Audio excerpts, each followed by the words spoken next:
Hi guys! Welcome to our channel! For today's episode, gagawa tayo ng nectarine juice.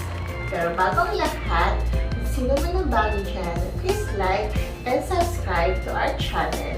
And hit the bell button para updated kayo sa lahat ng new videos uploaded namin.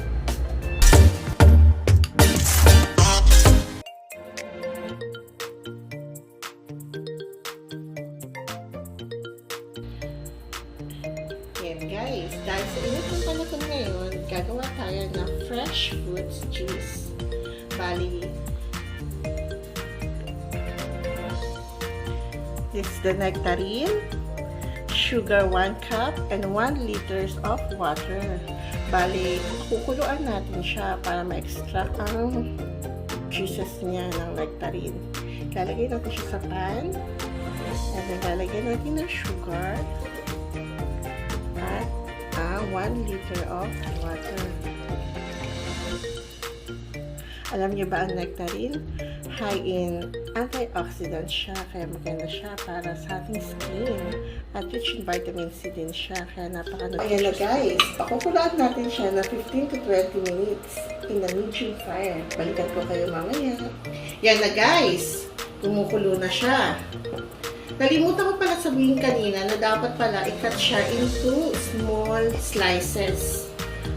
Pero dahil hindi ko siya kinat, nilagay ko na lang siya ng ganito.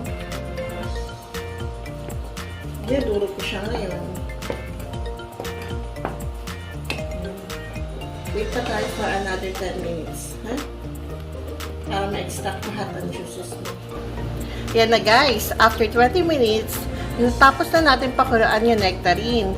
And ngayon, pinalamig ko na rin siya, kaya okay na siya.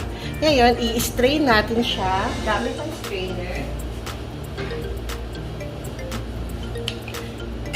Tapos, unti-untiin natin siyang pigain.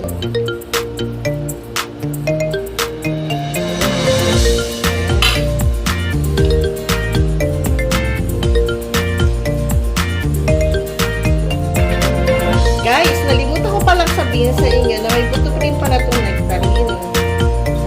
Pag kinat niya siya into pieces, makikita niyo na may buto siya. Itanggalin niya siya pag pinakuluan niyo. Para hindi pa extract pati yung buto. So, ayan na guys. Tapos na natin i-strain ang nectarine. Ayan, na-extract na natin ang juices ng nectarine. Dahil wala na siyang mga pulp. Pwede na siyang inumin. Ngayon, hahaluan natin siya ng lemon juice. Ayan. Half lemon juice or 1 lemon juice. It's up to you kung ano gusto mo. Ayan, nalagyan na natin ng lemon juice. Ngayon, pwede na natin siyang inumin. May tatlong flavor akong gagawin. Lalagyan ko siya ng milk, ng Vimto, at yung regular na nectarine juice only. So, gagawin ko muna yung regular nectarine juice.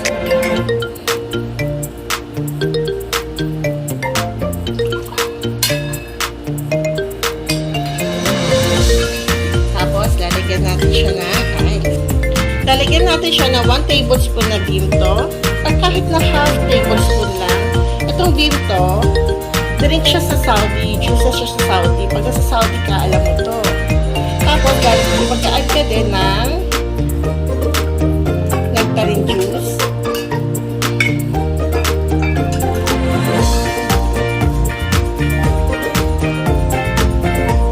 Yan, lalagyan mo siya ng nectarine juice.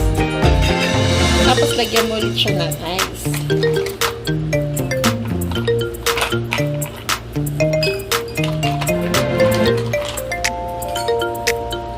Tapos, kung gusto mo, pwede mo siyang lagyan ng milk.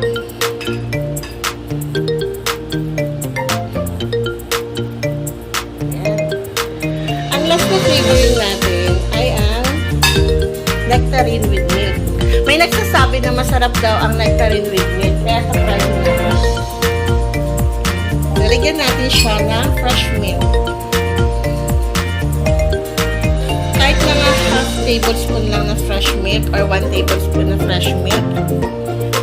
Depende sa'yo kung gaano kadaming milk ang gusto mo. At Para sa sugar, kanina yung ginagawa ko to, nilagyan ko siya ng 1 cup of sugar.